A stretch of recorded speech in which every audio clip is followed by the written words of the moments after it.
Ya, semuanya pemirsa. Jadi yang beliau sampaikan kemarin, kita kenapa pengen dikonfrontir waktu di Atta Halilintar, biar ada benang merah ini biar tahu lah, biar bisa tegak lagi. Memaknai dukun kan secara kita juga ada dari secara literasi sejarah di Nusantara. Halo Sobat Fakta Bang Pin, ketemu lagi dengan Bang Pin yang terus mengabarkan fakta viral seputar selebritas tanah air yang terus saja bikin berita. Dan dengan berita mereka tetap eksis di ranah media. Nampaknya gerombolan dari pengacara Firdaus, Gus Irfan, dan ada lagi Gus Raka, Raden Raka dengan benjolan di kepalanya ini dianggap rombongan sirkus oleh netizen. Komedi putar tapi kayaknya, karena setiap omongan mereka diketawai dan pasti dikasih sound ketawa. Kan Padahal menurut dari Sunan Bonang, serius guys, ini ngomong sejarah guys, tapi kok soundnya ketawa ya.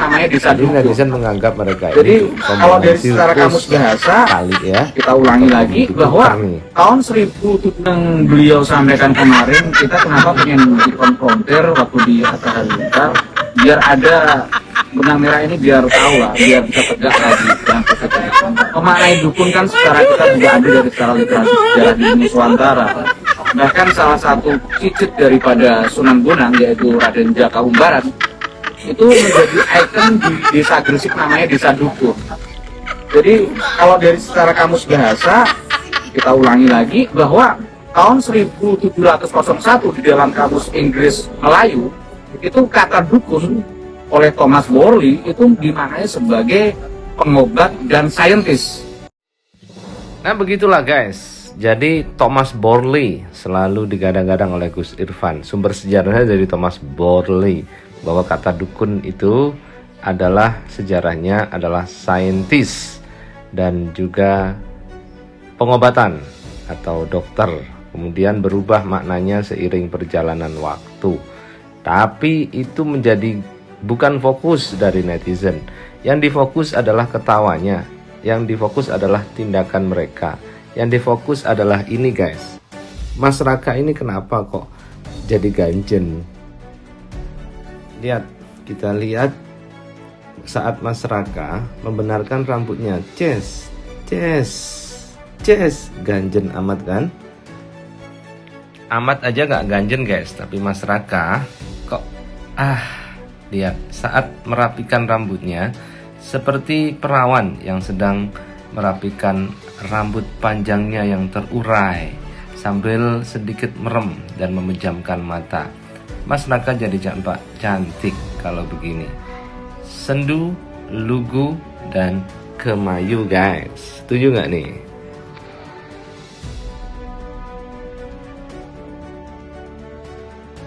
Ada saintisnya ya, pengobat dan saintis.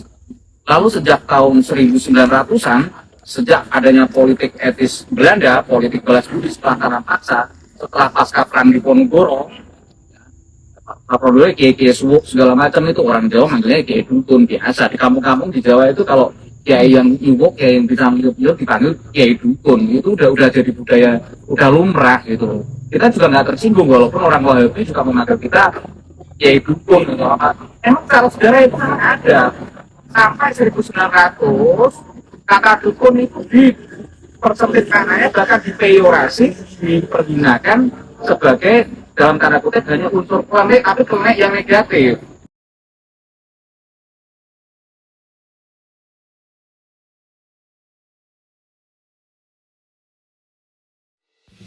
Nah kita lihat guys, nampaknya tidak hanya Mas Raka, tetapi Pak Agus yang di belakang itu juga suntuk melihat penjelasan dari si Wesi yang bulat-bulat seputar itu aja. Dan Firdaus juga nampak jengah juga menunggu Gus Irfan untuk mengatakan hal yang berulang-ulang itu di depan semua media. Nampaknya buku yang dibaca cuma itu guys. Jadi Firdaus agak jengkel juga nih, dan sudah agak kesal sampai rambutnya kayak gitu guys, keringatnya keluar sampai diusap-usap kayak gitu sama Firdaus, saking gak tahannya.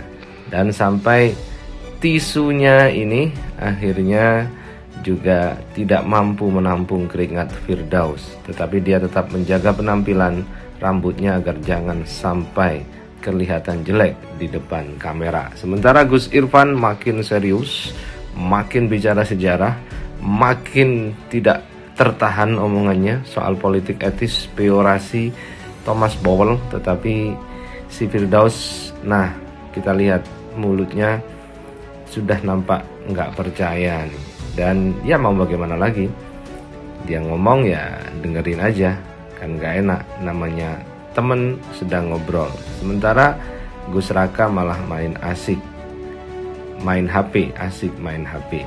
Firdaus gelisah guys saat si Gus Irfan ngomong, gimana nih, kok nggak berhenti-berhenti. Kemudian menoleh ke belakang dan nggak selesai lagi omongan dari Gus Irfan. Dan sampai si Pak Agus keluar dari kumpulan komedi puter ini, kumpulan sirkus ini, karena nggak tahan dengan penjelasan sejarah yang muter-muter begitu. Dengan adanya waktu itu pendidikan barat yang bernama dunia kedokteran, waktu itu mantri ya, pembantu dokter namanya mantri. Kalau dilanjutkan sejak 1910 sampai 1942 dengan adanya wabah pes dimulai dari kota Malang, lalu seluruh Jawa, bahkan mungkin sebagian luar Jawa, terjadi perang opini.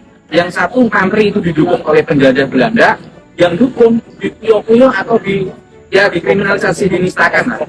Jadi kami teringat peristiwa perang Padri di Sumatera Barat. Ternyata yang dinamakan kaum adat itu termasuk pengikut Toreko Satoria. Sekali lagi pengikut Toreko Satoria. Jadi tapi oleh penjajah, oleh sejarah kita, yang dibilang kaum adat ternyata dikesankan hanya penyambung ayam lawan perang Padri, orang Kuritan gitu. Orang ala Wahabi lah kalau begitu, sebelum Imam Bonjol tersadarkan dan gitu akhirnya bersatu. Maka jangan heran ketika pasca perang Diponegoro, yaitu salah satu panglima andalanya yaitu Raden Sentot Alibasa Prawirodirjo sempat berperang dengan kaum Padri. Karena apa? Ternyata yang dibilang kaum adat itu ternyata pengikut Satoria, aliran seperti yang diikuti oleh pengikut Pangeran Diponegoro. Jadi kita melihat antara adat dan dukun itu kok ada semacam korelasi gitu. Akhirnya di Sumatera Barat terjadi win-win solution, adat bersandi Sarak, Sarak bersandi Kitabullah. Nah, kalaupun dukun kita waktu di acara kata kita kan sudah dukun sejarah dan tidak melanggar syariat. Jadi memaknai hadis Nabi man ata kahinan au arofan, kahinan sendiri masih debatable. Apakah bisa dikatakan dukun dalam artian yang syirik pada Allah? Itu masih diperdebatkan. Bahkan salah satu teman kami yaitu Gus Ali Rahman itu pernah audiensi dengan salah satu lajnah fatwa Dewan Fatwa MUI Pusat. Jadi dia juga nggak bisa membantah gitu loh. Nah, dukun ini asal tidak melanggar syariat ya. Kata dukun ini luar biasa gitu loh. Termasuk Sigit Sunan Bonang yaitu di desa dukun, Gresik bisa dikrosek, itu budaya. Itu budaya kita. Jadi ada padanan sebelum kata-kata Arab itu menyerap ke dalam bahasa Indonesia, seperti tabib itu kan sinonimnya dukun. Kalau ulama sinonimnya kiai. Kiai itu masih kita bilang namanya ada yang berbentuk keris, kiai Brongot Sekang Kober, kerisnya Sunan Kudus, bahkan kerisnya Sunan Pangeran Diponegoro dengan keris logo Sirungan. Nah, kalau kita terkecoh dari diksi makna kata, wah, nah dulu kerisnya namanya Sirungan. Pak Sunan Kudus namanya Setan Kober, gitu. Nah, makanya ini kan harus diurai secara akademis. Inilah edukasi dari hulu ke hilir. Jadi gini, maaf saya luruskan. Dukun ini kan sebutan sekarang ada. Kalau dukun itu kan ada dukun baik, ada dukun jahat. Jadi begini ya semuanya pemirsa.